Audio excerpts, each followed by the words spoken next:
2022-23 के सत्र के लिए सीबीएसई ने अपने सिलेबस में कुछ बदलाव किए। क्लास 9th से लेकर 12th तक के सिलेबस से कुछ चैप्टर हटा दिए गए और कुछ विषयों को जोड़ा भी गया। क्या क्या हटाया गया है पहले ये आपको बता देता हूं। 12th क्लास में पॉलिटिकल साइंस के सब्जेक्ट से गुटनिरपेक्ष आंदोलन और शीत युद्ध का चैप्टर हटा दिया गया। इतिहास की किताब से मुगल अदालतों के इतिहास का चैप्टर हटा दिया गया। 12वीं की क्लास में the Mughal court reconstructing histories through chronicles नाम से चैप्टर है। इसमें कैसे मुगलों का गुणगान किया गया है यह आपको आगे बताऊंगा। 11वीं की क्लास में इतिहास की किताब से सेंट्रल इस्लामिक लैंड्स का चैप्टर भी हटा दिया गया। इसमें अफ्रीकी एशिया क्षेत्र में इस्लामिक साम्राज्य के उदय के बारे में बताया गया। इस्लामी इतिहास, मुस्लिम समाज, अरबी समाज, पैगंबर मोहम्मद और खिलाफत के बारे में बताया गया। 10वीं की क्लास में फूड सिक्योरिटी के चैप्टर से कृषि पर वैश्वीकरण के प्रभाव का टॉपिक हटा दिया गया। ऐसा पहली बार नहीं है कि सीबीएसई के सिलेबस से कुछ चैप्टर्स को हटाया गया। सीबीएसई के अधिकारियों के मुताबिक national council of educational research and training की सिफारिश पर सिलेबस में बदलाव किया गया है। 12वीं की क्लास में हिस्ट्री की बुक से the Mughal court reconstructing histories through chronicles वाले चैप्टर को हटाया गया। इस चैप्टर में मुगल शासकों का गुणगान किया गया था। पेज नंबर 229 से 230 में यह बताया गया कि कैसे चित्र बनाने को लेकर मुगल शासकों और मुसलमान रूढ़िवादी वर्ग में अक्सर तनाव रहता था, लेकिन समय के साथ सबने इस्लाम की अपने अपने तरीके से व्याख्या की। पेज नंबर 230 पर अकबर बादशाह का एक मुख्य उद्देश्य राज्य को धार्मिक रूढ़िवादियों के नियंत्रण से मुक्त करना था, यह बताया गया। मतलब कैसे मुगल शासक महान थे और कैसे उस जमाने में वही सब कुछ कर रहे थे, यह बताया जा रहा था। पेज नंबर 231 आईने अकबरी में मुगल साम्राज्य को हिंदुओं, जैन, बौद्धों और मुसलमानों की भिन्न भिन्न आबादी वाले तथा एक मिश्रित संस्कृति वाले साम्राज्य के रूप में प्रस्तुत किया गया। मुगलों ने कैसे तलवार की नोक पर धर्म परिवर्तन कराया, यह नहीं बताया। कैसे सब मिलजुल कर रह रहे थे, यह बताया। पेज नंबर 232 दरबारी इतिहासकारों के हवाले से कहा गया कि मुगल राजाओं को सीधे ईश्वर से शक्ति मिलती थी। ये बच्चे पढ़ रहे थे, सीधे ईश्वर मुगल राजाओं को शक्ति देता था। पेज नंबर 233 इसमें एक तस्वीर छपी है जिसमें जहांगीर का चित्र बना है और वो अपने पिता अकबर की तस्वीर हाथ में लेकर खड़ा है। अकबर को सफेद रंग की पोशाक में दिखाया गया है। अकबर को लार्जर देन लाइफ दिखाने के लिए अकबर की तस्वीर के पीछे एक गोलाकार आकृति है, जैसे अकबर कोई ओजस्वी पुरुष हो, जैसे नहीं बनाते कि ओजस्वी उसके पीछे से लाइट निकल रही हो, उस तरीके की तस्वीर दिखाई है। क्या था अकबर में ऐसा कि लाइट मार रहा था? ये तो वो इतिहासकार थे जो आपकी आंखों में लाइट मार के सच देखने नहीं दे रहे थे। इसी चैप्टर के पेज नंबर 233 में सुलह कुल यानी पूर्ण शांति का जिक्र किया गया है। यह बताया गया कि मुगल शासन की आधारशिला सुलह कुल की ही है। इसी पेज पर यह भी लिखा है कि मुगल शासक सभी धर्मों के लोगों को साम्राज्य का हिस्सा मानते थे। बादशाह सभी धार्मिक और नरजातीय समूहों से ऊपर होता था। इनके वो अलग अलग धर्मों के बीच मध्यस्थता कराता था और यह सुनिश्चित करता था कि न्याय और शांति बनी रहे। यह भी दावा किया गया कि मुगल काल में सभी धर्मों को अभिव्यक्ति की स्वतंत्रता थी, बस शर्त यही थी कि वो आपस में नहीं लड़ेंगे। मतलब मुगल कितने शांति प्रिय थे, मतलब उनकी शांति को लेकर जो अवधारणा थी, जो मोहब्बत थी, शांति थी, जितने सेक्युलर थे, ये सब अंदर तक बस जाना चाहिए, ये पढ़ाया जा रहा था। और मैंने अभी तो कम किया, फिर हिस्ट्री की क्लास शुरू करूंगा। मैंने आपको बताया था कि मुगलों का दिमाग कैसे दौड़ता था कि कैसे पूरा कब्जा ले, और उसके लिए तलवार ऐसे हन हन लहराते थे। और औरंगजेब तो क्या करता था वो सबको पता है। इसी चैप्टर के पेज नंबर 234 पर मुगल शासकों को सबसे बड़ा सेक्युलर और हिंदू प्रेमी दिखाने की कोशिश की। पेज नंबर 234 पर जो लिखा वो भी बता देता हूं। सभी मुगल बादशाहों ने उपासना स्थलों के निर्माण और रखरखाव के लिए अनुदान दिए। यहां तक कि युद्ध के दौरान जब मंदिरों को नष्ट कर दिया जाता था तो बाद में उनकी मरम्मत के लिए अनुदान जारी किए जाते थे। ऐसा हमें शाहजहां और औरंगजेब के शासन में पता चलता है, यह पढ़ाया जा रहा था। लेकिन किसी ने यह नहीं पूछा, यह नहीं पढ़ाया कि युद्ध में मंदिर टूटते क्यों थे, कितने मंदिर तोड़े गए, यह नहीं बताया। तलवार की नोक पर अगर इतना धर्म से प्यार था, हिंदुओं से प्यार था, तो तलवार की नोक पर धर्म परिवर्तन क्यों कराया? तो फिर पहले किसी को मारो, उसकी हड्डी तोड़ दो और फिर कहो कि मैंने उसके इलाज का खर्चा उठाया। अरे पहले हड्डी क्यों तोड़ी ये तो बताओ। ये नहीं बताया। इलाज का खर्चा उठाने वाले ओजस्वी और दानी लोगों के बारे में बताया। मुगल। 11वीं क्लास की हिस्ट्री बुक के चैप्टर 4 का नाम है द सेंट्रल इस्लामिक लैंड्स। इसमें इस्लाम के उदय बारे में और उसके गुणगान को देखने को मिलता था। यह बताया गया कि इस्लाम का विस्तार कैसे हुआ।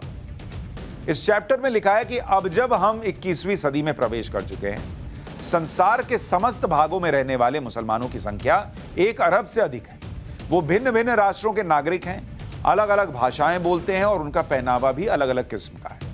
वो जिन तरीकों से मुसलमान बने वो भी भिन्न भिन्न प्रकार के थे और वो परिस्थितियां भी भिन्न भिन्न थी, जिनके कारण वो अपने अपने रास्तों पर चले गए। फिर भी मुस्लिम समाजों की जड़ें एक अधिक एकीकृत अतीत में समाहित हैं, जिसका प्रारंभ आज से लगभग 1400 वर्ष पहले अरब प्रायद्वीप में हुआ था।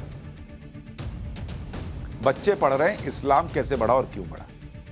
इस चैप्टर में आगे लिखा है कि अरब लोग कबीलों में बंटे थे। हर कबीले का नेतृत्व एक शेख करता था। प्रत्येक कबीले के स्वयं के देवी देवता होते थे जो बुतों के रूप में पूजे जाते थे। पैगंबर मोहम्मद का अपना कबीला मक्का में रहता था।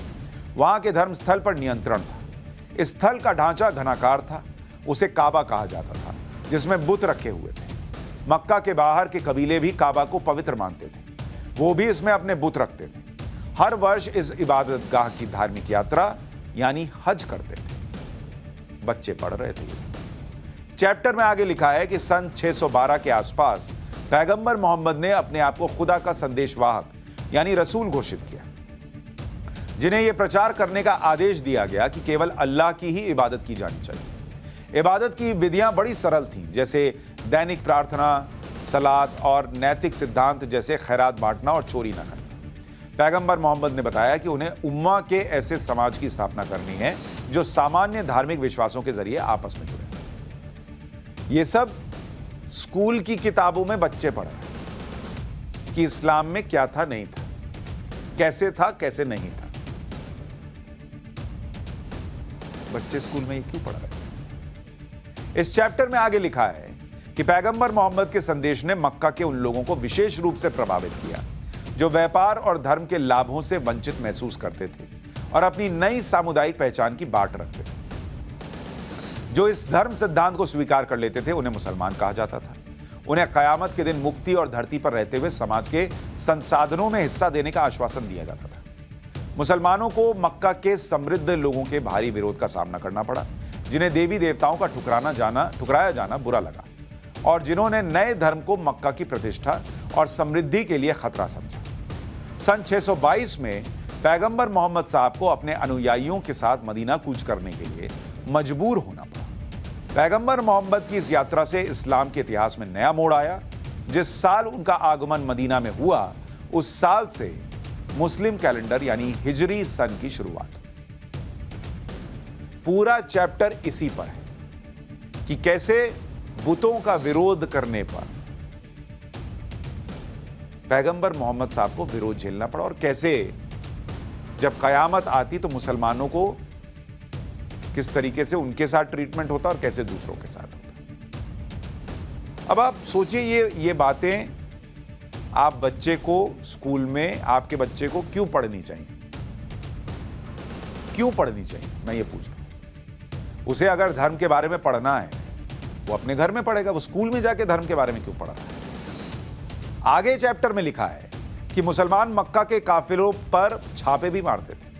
मक्का को जीत लिया गया और एक धार्मिक प्रचारक और राजनीतिक नेता के तौर पर पैगंबर मोहम्मद की प्रतिष्ठा दूर दूर तक पहुंच गई। पैगंबर मोहम्मद ने अब समुदाय की सदस्यता के लिए धर्मांतरण को एकमात्र कसौटी माना और इसी पर बल दिया। रेगिस्तान की कठोर परिस्थितियों में अरबों ने शक्ति और एकता को महत्वपूर्ण माना। पैगंबर मोहम्मद की उपलब्धियों से प्रभावित होकर बहुत से कबीलों ने अपना धर्म बदलकर इस्लाम को अपना लिया। पैगंबर मोहम्मद के संरचित गठजोड़ का फैलाव पूरे अरब क्षेत्र में हो गया। मदीना उभरते हुए इस्लामिक राज्य की प्रशासनिक राजधानी और मक्का उसका धार्मिक केंद्र बन गया। काबा से बुतों को हटा दिया गया। पैगंबर मोहम्मद को थोड़े से समय में अरब प्रदेश में काफी बड़े भाग को नए धर्म समुदाय और राज्य के अंतर्गत लाने में सफलता मिली। समझ में नहीं आता था कि बच्चों को धर्म के बारे में बता रहे हैं या धर्म बदलने के बारे में बता रहे हैं, लेकिन ये पढ़ाया जा रहा था। अब ये चैप्टर नहीं है, सीबीएसई अब ये नहीं पढ़ाएगा। सीबीएसई ने अपने सिलेबस में पाकिस्तानी शायर फैज अहमद फैज की शायरी पर भी कैंची चला दी। 10वीं में सोशल साइंस के सब्जेक्ट में धर्म सांप्रदायिकता और राजनीति सांप्रदायिकता धर्मनिरपेक्ष राज्य पाठ से पाकिस्तानी शायर फैज अहमद फैज की शायरी भी हटाई गई। इस चैप्टर के पेज नंबर 46-48 पर फैज की एक एक शायरी के पोस्टर हैं। ये पोस्टर्स आपको दिखा रहा हूं। पेज नंबर 46 पर धर्म सांप्रदायिकता और राजनीति वाले हिस्से में फैज अहमद फैज की एक कविता है जिसमें लिखा है, चश्मे नम जाने शोरीदा काफी नहीं, तोहमते इश्क पोशीदा काफी नहीं, आज बाजार में पा बजौला चलो यानी आंसू बहाने के लिए काफी नहीं है, पीड़ा सहने के लिए गुप्त रूप से प्यार को पालन करने के लिए पर्याप्त नहीं है, आज जंजीरों में जकड़े सार्वजनिक चौक में चलो। पेज नंबर 48 पर फैज की एक और कविता है, हम तो ठहरे अजनबी, कितनी मुलाकातों के बाद खून के धब्बे धुलेंगे, कितनी बरसातों के बाद। ये 10वीं के बच्चे पढ़ रहे हैं। सब डिलीट, कंट्रोल ऑल्ट डिलीट। लेकिन जिनके दिमाग में छपा है पिछला वाला, उसको कैसे डिलीट कीजिएगा? उसको डिलीट करने से पहले यह जरूर सोचिएगा कि जिन्होंने ये पढ़ाने का सोचा बच्चों को, उनका मकसद क्या था।